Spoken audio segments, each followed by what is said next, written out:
मैं sir FIR देने लगा हूँ, ठीक है। आर्गो कर रहे हैं नहीं, अब नहीं, बस हो गया। पता क्या है मेरा, बात सुनो, 1 मिनट में बात सुने इधर उधर। पता क्या है, हमने मिन्नत नहीं करनी, मैं एज ए इंचार्ज, मेरा काम है इम्प्लीमेंट करवाना। ये आप शुक्र करें, मैंने आपको आके बड़े प्यार से ब्रीफ किया है, आप मुझे एरोगेंट तरीके से हमें कह रहे हैं कि किधर जाएं, कल करेंगे, परसों। आपने अभी कर रहे हैं, नहीं तो मैंने, चले निकाल, बैठो गाड़ी में, अभी करेंगे। एक गाड़ी भी नहीं लगेगी। अब दैट इज एनफ, बैठे आप गाड़ी में। आपको प्यार वाली जुबान नहीं समझ आ रही मेरा ख्याल है। मैं आपको बार बार कह रहा हूँ, आप मुझे आंखें दिखा रहे हो, समझ नहीं आ रही मेरा ख्याल है। निकालो, ये पीछे वाली भी नहीं लगेगी अब। ठीक है सर, चलो निकालें आप भी, चलो यहाँ से। मैं बार बार सर कर रहा हूँ, आप पता नहीं मुझे क्या समझा रहे हो आप।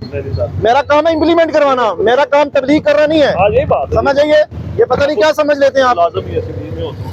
नहीं, रास्ता क्या है, वो मुझे कहानियां सुना रहा है, घर वाले कह रहे हैं गली में लगाओ इसको।